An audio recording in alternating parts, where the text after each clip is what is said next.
नमस्कार, मनी गुरु की इस खास पेशकश पे आप सभी का स्वागत है। मैं हूं स्वाति रायना। साल का वही वक्त आ गया है जब फेस्टिविटी का जो खुमार है वो आपके इर्द गिर्द कुछ ऐसे ही छा जाता है। नया साल भी आने को है और क्रिसमस से नए साल तक एक जो पूरा एक त्योहारों का माहौल है वो अपने आप में बेहद खास होता है। और इसमें सबसे बड़ी जो खास बात होती है वो होती है अपने अपनों को गिफ्ट देने की। और हमेशा मनी गुरु में हम कुछ खास करते ही हैं, तो जो गिफ्ट आप पैसे खर्च करके देंगे, क्यों ना ऐसा गिफ्ट दें जो आगे आपके चाहने वालों के लिए पैसे बनाकर उन्हें दें, फाइनेंशियल गिफ्ट। आइए बात करते हैं इसी पर। हमारे साथ है खास मेहमान, उनका परिचय जरा करा दें आपसे। ऑप्टिमम मनी के एमडी पंकज मटपाल हमारे साथ हैं और सर्टिफाइड फाइनेंशियल प्लानर पूजा भिंडे। पंकज जी और पूजा, आप दोनों का बहुत स्वागत करते हैं मनी गुरु में हम आज, और आप दोनों को ही मैरी क्रिसमस। हम देख पा रहे हैं बिल्कुल क्रिसमस के रंगों में हम सब यहाँ पर सराबोर हैं, और हो भी क्यों ना, एक खुशी का मौका है, एक सेलिब्रेशन का एक कह सकते हैं एक बहाना होता है इन फेस्टिवल्स के जरिए, जिसमें हम एक दूसरे से खुशियां बांटते हैं। और खुशियां तब बढ़ती है जब आपका जो फ्यूचर है वो और भी ज्यादा संवरे और भी ज्यादा संभले। इसलिए सबसे पहले पंकज जी आप बताइए, आप दोनों से मैं पूछने वाली हूँ कि आपके फाइनेंशियल उपहार कौन से होने वाले हैं। वैसे कुछ तो सदाबहार फाइनेंशियल उपहार हैं जो कि हमेशा से हम अपने अपनों के साथ शेयर और बांटना चाहते हैं। उसमें सबसे पहला फाइनेंशियल उपहार, फाइनेंशियल गिफ्ट, पंकज जी आप कौन सा इस बार क्रिसमस और न्यू ईयर पर अपनों को देना चाहेंगे? Merry Christmas Swati to you and all the viewers. देखिए, गिफ्ट देना है तो डेफिनेटली जैसा आपने कहा कैसे देना चाहिए कि लंबे समय में वो और भी कुछ बढ़ जाए, आपके लिए पैसा बढ़े। तो अगर हम फाइनेंशियल गिफ्ट की बात कर रहे हैं तो म्यूचुअल फंड मेरी हमेशा पहली चॉइस रहेगी, हालांकि बहुत सारी हो सकता।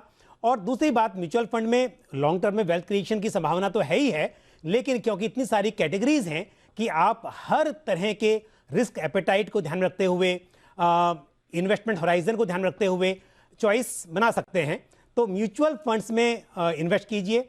और वैसे म्यूचुअल फंड्स में थर्ड पार्टी पेमेंट अलाउड नहीं होते हैं, लेकिन फिर भी 50,000 रुपीज़ तक आप एज अ गार्डियन इन्वेस्ट कर सकते हैं बच्चों के नाम पर। तो उसका फ़ायदा जरूर लेना चाहिए। ग्रैंड पेरेंट्स हों या पेरेंट्स हों, वो बच्चों के नाम पर म्यूचुअल फंड्स बाय करें। और इस तरह से बच्चों के एक तो लॉन्ग टर्म की इन्वेस्टमेंट होगी और साथ ही बच्चे भी कुछ उसे सीखेंगे। ओके, तो आप कह रहे हैं कि म्यूचुअल फंड का उपहार अपने बच्चों को दिया जा सकता है, लेकिन हाँ, बच्चे क्योंकि 18 साल से कम उम्र के हैं तो उनको गार्जियन की जरूरत पड़ेगी। और 50,000 तक जो है आप अपने अकाउंट से, आप मेजर हैं तो अपने अकाउंट से बच्चों के लिए म्यूचुअल फंड अकाउंट खोल सकते हैं। तो इसका मतलब ये हुआ कि जब बच्चा 18 साल से ऊपर हुआ तो वो खुद म्यूचुअल फंड में पैसे डालकर इस अकाउंट को आगे बढ़ा सकता है। पंकज जी, से ही माइनर मेजर तो उस वक्त पर उसकी केवाईसी होगी और अकाउंट जो है वो माइनर से मेजर हो जाएगा। तो वो प्रोसेस एक टाइम करना होगा। जैसे मैंने पहले भी कहा था, इससे ये बड़ा फायदा होगा कि जब वो बच्चा बड़ा होगा तो ऑलरेडी वो म्यूचुअल फंड इन्वेस्टर होगा और उससे उसको आगे भी एक मोटिवेशन होगा इन्वेस्टमेंट करने के लिए म्यूचुअल फंड्स में।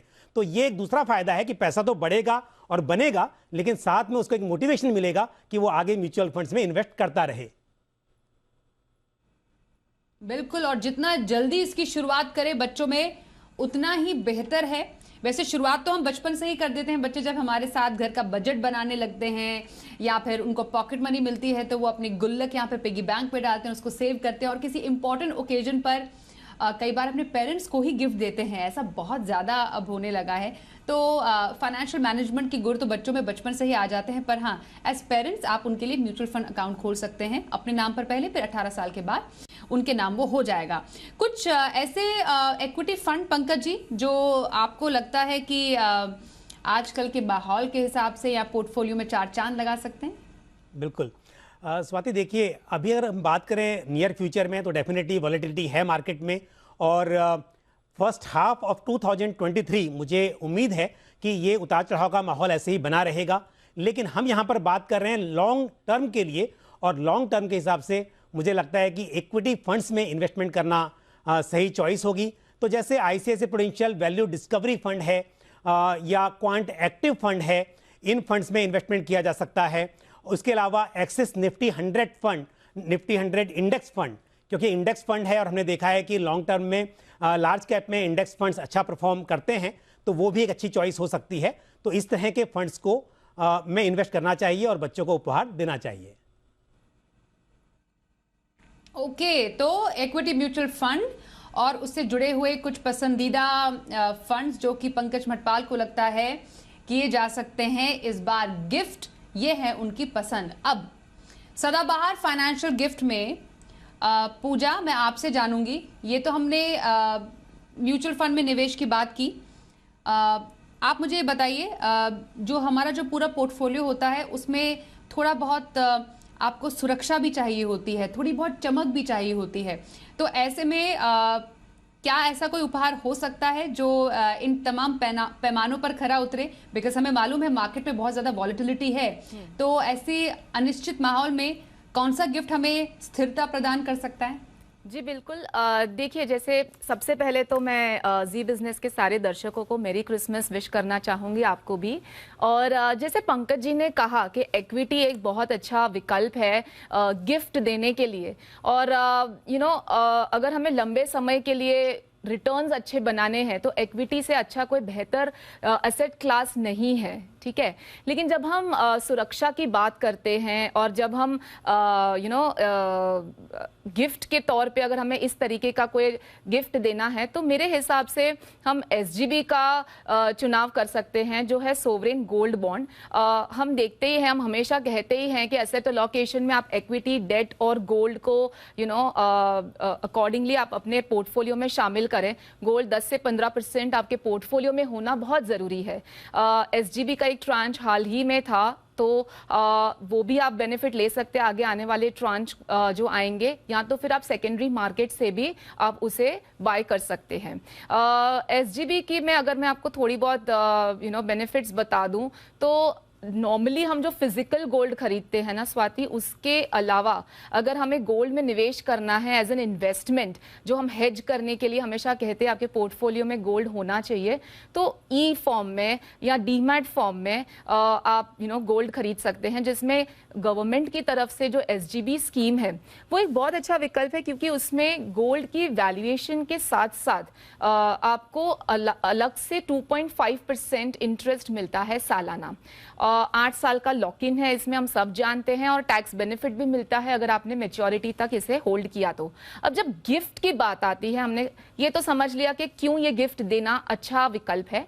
गिफ्ट की बात आती है तो स्वाति, अगर हमने डीमैट फॉर्म पे गोल्ड किसी को हमें गिफ्ट देना है, तो सामने जो भी आप जिसे गिफ्ट देना चाहते हैं उनका डीमैट अकाउंट है, तो आप नॉर्मली हम कैसे स्टॉक्स या ईटीएफ्स को आप ट्रांसफर कर सकते हैं, वैसे ही आप एसजीबी को भी ऑनलाइन ट्रांसफर कर सकते हैं। आपको एक डिलीवरी इंस्ट्रक्शन स्लिप सबमिट करनी है, और अकॉर्डिंगली आप वो आपके जो भी यूनिट्स हैं उस हिसाब से आप ट्रांसफर कर सकते हैं। अगर आपने फिजिकल फॉर्म में किसी को ट्रांसफर करना है तो भी आप ट्रांसफर कर सकते हैं। आप बैंक में जाके फॉर्म एफ ले सकते हैं, और वो फॉर्म एफ सबमिट करना है आपको। जो बीएलए बॉन्ड लेजर अकाउंट है उसमें आप गोल्ड परचेस करके आप सामने जिसे गिफ्ट करना चाहते हैं आप कर सकते हैं। सो फिजिकल है या डीमैट है, हमारे पास बहुत सारे ऑप्शंस हैं। आप देखिए कि आपको किस तरीके का ऑप्शन सूट करता है, अकॉर्डिंगली आप गिफ्ट कर सकते हैं। ओके, तो एसजीबी मतलब सॉवरेन गोल्ड बॉन्ड, सोने में निवेश के तौर पर यह भी एक बेहतरीन गिफ्ट हो सकता है, और कौन नहीं चाहता उसके पोर्टफोलियो में गोल्ड शामिल हो। ईटीएफ एक्सचेंज की बात यहां पर की थी पूजा ने, इसलिए पंकज जी मैं आपसे जानूंगी, जो एक्सचेंज ट्रेडेड फंड है वो भी एक अच्छा विकल्प है, क्योंकि उसको भी गिफ्ट करना या कह सकते हैं उसको ट्रांसफर करने की सुविधा बेहद ही आसान है। बिल्कुल स्वाति, देखिए ईटीएफ एक बहुत ही अच्छी चॉइस है, और अब ये इंडिया में थोड़ी पॉपुलर भी हो रही है, और बहुत सारी asset management companies ETFs launch कर रहे हैं। लेकिन ध्यान रहे कि ईटीएफ्स भी बहुत अलग तरीके के होते हैं, कुछ सेक्टर स्पेसिफिक हो सकते हैं, लेकिन हम यहाँ पर गिफ्ट की बात कर रहे हैं, तो कर तो आप कुछ भी सकते हैं, पर सजेशन ये रहेगा कि आप निफ्टी 20 यानी कि निफ्टी 50 जो है, या निफ्टी 100, इस तरह के ईटीएफ बाय करें। और ट्रांसफर करना बड़ा आसान है, क्योंकि ट्रांसफरेबल हैं। तो यदि आपके पास डीमैट अकाउंट है, आपने बाय किया, और उसके बाद जिसको आपने गिफ्ट देना है उसके डीमैट में आप उन्हें ट्रांसफर कर सकते हैं सीधे तौर पर। तो ये बड़ा फायदा है कि ऐसा नहीं कि पैसा दिया फिर आपने उसको बोला कि आप इस पैसे से बाय कर लीजिए। पहले आप बाय कीजिए और फिर जिसको गिफ्ट कर रहे हैं, चाहे बच्चे हों या बड़े हों, जिसका भी डीमैट अकाउंट है उसके अकाउंट में ट्रांसफर कर दीजिए। लेकिन चॉइस सही रहे, अच्छे ETFs आप बाय कीजिए। आपके पास में इक्विटी ETF के ऑप्शंस तो हैं ही हैं, लेकिन गोल्ड ETF का भी अच्छा ऑप्शन है।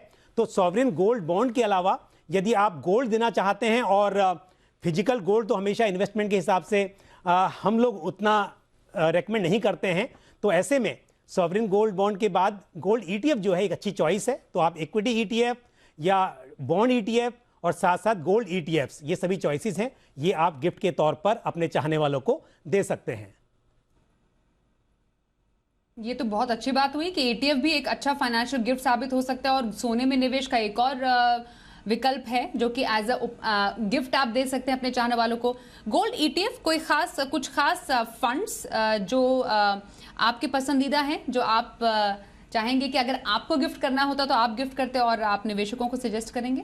बिल्कुल, ICICI prudential gold ETF, axis gold ETF और निपॉन इंडिया गोल्ड ETF 20, ये कुछ नाम हैं। वैसे तो क्योंकि इसके जो रिटर्न्स हैं वो डिपेंड करेंगे गोल्ड की परफॉर्मेंस पर, लेकिन आपको थोड़ी सी लिक्विडिटी देखनी होती है, तो इस हिसाब से मैंने कुछ नाम ये सजेस्ट किए हैं। ओके, वेल्थ बढ़ानी है लेकिन सुरक्षा भी पानी है, तो वेल्थ बढ़ाने के चक्कर में आप अपनी सुरक्षा को कभी नजरअंदाज मत कीजिए, क्योंकि अगर हेल्थ होगी अगर तभी वेल्थ होगी, अगर जान है तभी जहान है। इसलिए इंश्योरेंस, इसकी भी तो बात करना जरूरी है पूजा। तो इंश्योरेंस भी एक अच्छा गिफ्ट हो सकता है, और इसको भी गिफ्ट करने का कोई तरीका है? जी देखिए, बहुत अच्छा कहा स्वाति आपने कि जान है तो जहान है। हमें कोविड के समय ने सिखा दिया है कि इन्वेस्टमेंट्स और सब हम करते रहेंगे और करना चाहिए, इमरजेंसी फंड रखना चाहिए अपने पोर्टफोलियो में, लेकिन सबसे पहले अगर कोई चीज़ आती है तो वो है अपनी हेल्थ और अपने फैमिली की सुरक्षा। तो इस वजह से जब भी हम फाइनेंशियल प्लानिंग करते हैं तो सबसे पहले हम प्रायोरिटी देते हैं कि आप अपनी रिस्क को सिक्योर करें, टर्म प्लान लें, आपकी फैमिली को आप सिक्योर करें, और अपनी फैमिली के साथ साथ अपनी भी हेल्थ इंश्योरेंस लें।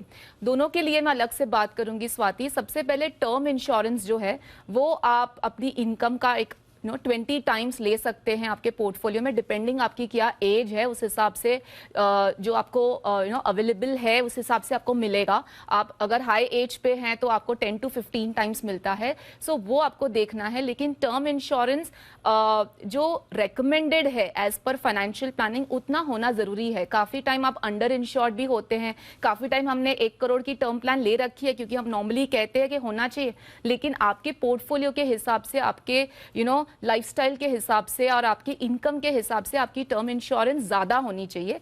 तो इन सारी चीजों का ध्यान देना जरूरी है कि आप गिफ्ट दे रहे हैं, अपने फैमिली मेंबर्स को गिफ्ट दे रहे हैं, तो हम खुद से शायद जाके इसे रिव्यू ना करें, लेकिन एज गिफ्ट के तौर पर आप उसे एक प्रीमियम का तोहफा गिफ्ट कर सकते हैं। दूसरी बात जो मैं हेल्थ इंश्योरेंस की कहूंगी वो बहुत जरूरी है स्वाति, क्योंकि हेल्थ इंश्योरेंस में भी काफी चीजें हैं। एक बेसिक मेडिक्लेम पॉलिसी तो होती है जो नॉर्मली लोग अलग से खरीदना नहीं चाहते, अगर उनकी ऑफिस की तरफ से या जॉब की तरफ से ऑलरेडी अगर आपने एम्प्लॉयर ने ले रखी है, तो ये चीज ब्रेक करना जरूरी है कि आपको एक खुद से भी एक अलग से एक हेल्थ इंश्योरेंस होना आपका बहुत जरूरी है। कल जाके अगर आपने जॉब चेंज कर दी या आप रिटायर होने वाले और रिटायरमेंट के बाद अगर आपकी जॉब नहीं है तो क्या होगा? तो इसके लिए एक सेपरेट हेल्थ इंश्योरेंस होना जरूरी है, एक पूरा फैमिली फ्लोटर प्लान होना जरूरी है अगर आपके बच्चे हैं, और मिनिमम मैं तो कहूंगी 10 लाख से भी ज्यादा होने चाहिए। 10 लाख, 15 लाख, 25 लाख, इस तरीके का एक सम एश्योर्ड होना जरूरी है। आपकी किस तरीके की लाइफस्टाइल है, कितने फैमिली मेंबर्स है, उस हिसाब से। अगर कम प्लान है आपके पास, कम सम एश्योर्ड वाला, तो आप सुपर टॉपअप भी ले सकते हैं, आपके पॉलिसी को टॉपअप कर सकते हैं। बाकी अगर फैमिली हिस्ट्री है तो आप एक क्रिटिकल इलनेस प्लान ले सकते हैं, पर्सनल एक्सीडेंट प्लान लेना जरूरी है। सो इस तरीके से आप अगर नॉलेज देंगे हम कि क्या क्या आपके पोर्टफोलियो के हिसाब से होना जरूरी है आपके हर एक इंसान के लिए, तो वैसे ही आप गिफ्ट भी जब भी सोचते हैं किसी को देने के लिए तो इन सारी चीजों का ध्यान रख सकते हैं अपने दिमाग में कि इनके पास ये गिफ्ट है लेकिन शायद ये इनके लिए कम पड़ेगा। सो डेफिनेटली हम LIC का भी अगर प्लान देखें, आप एक मुश्त अगर प्रीमियम भर के उन्हें आपने गिफ्ट दे दिया, आप एक प्लान ले लेते हैं, लेकिन क्या वो सफिशिएंट प्लान है, ये बहुत इंपॉर्टेंट है। तो किसी के प्लान को आप सफिशिएंट कर सकते हैं, आप पर्याप्त उनके लिए कर सकते हैं। कुछ प्लान जिसके नाम आप रेकमेंड करना चाहेंगे पूजा? जी, टर्म प्लान खरीदना है तो आप ICICI प्रूडेंशियल का आई प्रोटेक्ट खरीद सकते हैं, टाटा AIA का संपूर्ण सुरक्षा सुप्रीम खरीद सकते हैं। हेल्थ इंश्योरेंस में अगर आप खरीदना चाहते हैं तो HDFC का ऑप्टिमा सिक्योर खरीद सकते हैं, या तो फिर नीवा बूपा का रीअश्योर प्लान है। ये बेसिक मेडिक्लेम प्लान है। अगर आप सुपर टॉपअप खरीदना चाहते हैं तो इन्हीं कंपनीज के सुपर टॉपअप खरीद सकते हैं, या तो अगर आपकी कोई एग्जिस्टिंग पॉलिसी है उसी कंपनी का आप एक सुपर टॉपअप भी खरीद सकते हैं। फेस्टिव फाइनेंशियल उपहार बात करने के लिए हमारे साथ हैं पंकज मटपाल और पूजा भिंडे। जान रहे हैं कि इस बार फेस्टिव सीजन में क्रिसमस से लेकर न्यू ईयर और न्यू ईयर के बाद और कई न्यू ईयर्स और क्रिसमस पे आप अपने चाहने वालों को क्या ऐसा गिफ्ट दें जो कि उनके लिए वो वेल्थ क्रिएट करें। तो इसी पर बात हो रही है। ये तो हमने इन्वेस्टमेंट पार्ट की बात की पंकज जी, कि हम म्यूचुअल फंड कैसे गिफ्ट कर सकते हैं, या फिर गोल्ड में सॉवरेन गोल्ड बॉन्ड है, या फिर गोल्ड ETFs हैं, ये आप गिफ्ट कर सकते हैं वेल्थ क्रिएट करने के लिए, सुरक्षा बढ़ाने के लिए हेल्थ इंश्योरेंस पॉलिसी है, लाइफ इंश्योरेंस पॉलिसी है। कुछ ऐसे गिफ्ट भी होते हैं जो कि आपको कुछ खरीदने भी मदद करते हैं लेकिन फिजूल खर्ची से भी बचाते हैं। हम उसको कह सकते हैं स्मार्ट गिफ्टिंग आइडियाज। तो स्मार्ट गिफ्टिंग आइडियाज में कुछ ऐसा है जो कि ज्यादा खर्चा भी ना कराए लेकिन फिर भी सीमित रहते हुए आपके चाहने वाले भी खुश हो जाएं।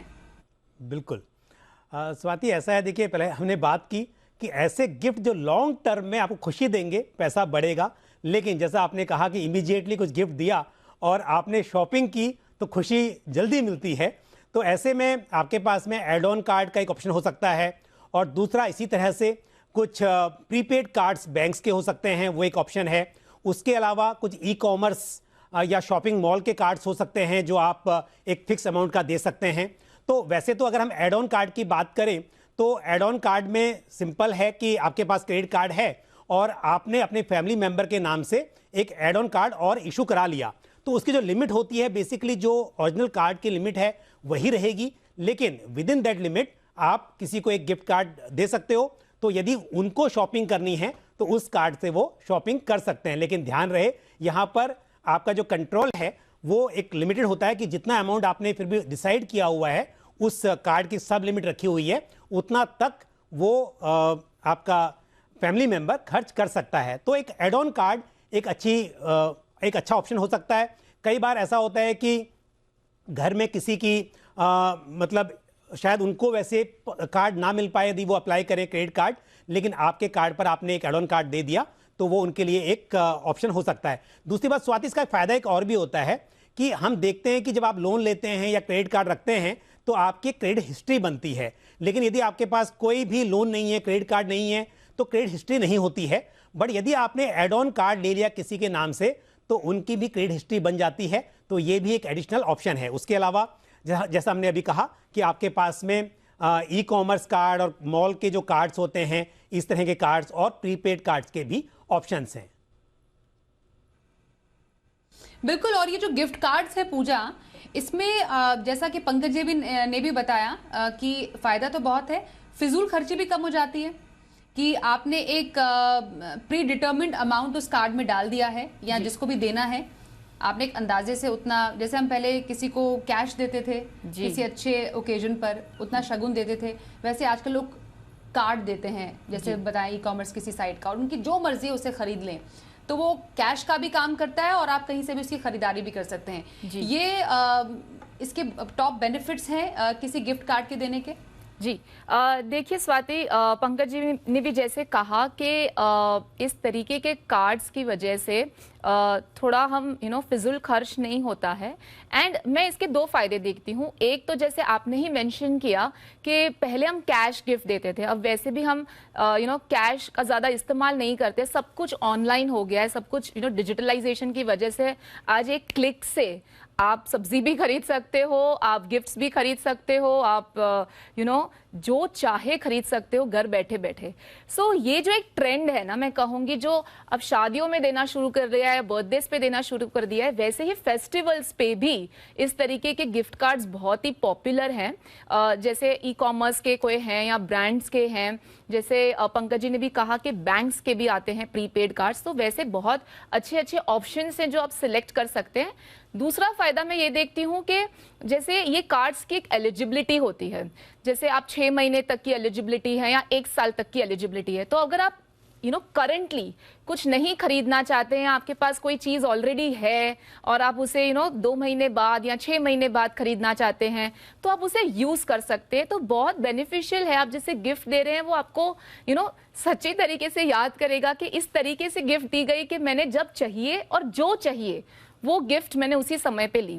जो प्रीपेड गिफ्ट कार्ड्स है ना स्वाति, जो बैंक की तरफ से आते हैं, वो आप उसे as a debit card use कर सकते हैं। उस पर कैश विड्रॉवल्स नहीं है। उसमें किसी कार्ड्स में लिमिट्स भी आती हैं, 5,000 से लेके 50,000 तक की लिमिट होती है। और एक आप पिन नंबर उसका जो भी है, आप उसे पिन नंबर के साथ उसे स्वाइप करके गिफ्ट दे सकते हैं, आप उसे पिन नंबर शेयर कर सकते हैं। और जो ई कॉमर्स के कार्ड्स हैं उसमें एज सच कोई लिमिट नहीं है, आप वो ऑनलाइन जाके खरीद सकते हैं। और इसका एक बेनिफिट ये है कि जिसे आप गिफ्ट दे रहे हैं वो कार्ड को या तो ऑनलाइन परचेज के लिए यूज कर सकते हैं या तो ऑफलाइन, अगर वो किसी मॉल में है या किसी ब्रांड के स्टोर में है, वहां जाके भी उसे स्वाइप करके यूज कर सकते हैं। तो काफी बेनिफिट्स हैं। ट्रेंड के साथ चलें तो अच्छा विकल्प है कि अगर आप किसी को कैश देते हैं, कैश गिफ्ट देते हैं, तो वो पैसा जल्दी खर्च हो जाता है। आपको चाहे वो उस समय चीज चाहिए भी नहीं है, तो इम्पल्स बाइंग में कई बार वो चीजें खर्च हो जाती है।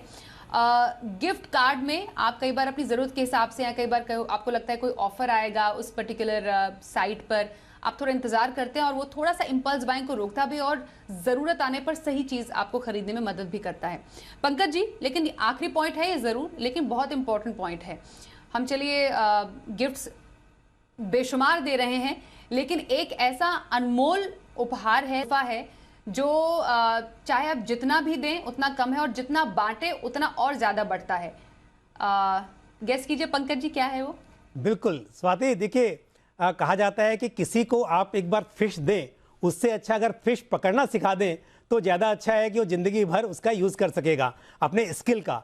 तो इसके लिए अगर आप किसी को एक बार गिफ्ट देते हैं और वो खर्च हो जाता है, उसके बजाय ऐसे स्किल सिखाएं कि वो पैसा कमा सके, पैसा बचा सके, मैनेज कर सके, तो उससे अच्छा कुछ नहीं हो सकता। और इसके लिए चाहे फाइनेंशियल बुक्स हो, कुछ कोर्स हो, ऑनलाइन कोर्सेज भी अवेलेबल हैं आजकल बहुत सारे, और या उसके अलावा फाइनेंशियल गेम्स हो, तो आप हर एक व्यक्ति की एज के हिसाब से, उनके इंटरेस्ट के हिसाब से इस तरह के गिफ्ट दे सकते हैं, तो ताकि वो अपने स्किल डेवलप करें जो उनके लिए जिंदगी में ज्यादा पैसे कमाने का जरिया बन सकते हैं। बिल्कुल। फाइनेंशियल ज्ञान, फाइनेंशियल लिटरेसी जो हम आपके जरिए कोशिश करते हैं हमारे तमाम दर्शकों तक पहुंचाने की। बहुत धन्यवाद करेंगे पंकज जी आपका, और पूजा आपका भी हमारे साथ इस बेहद ही खास एपिसोड में शामिल होने के लिए।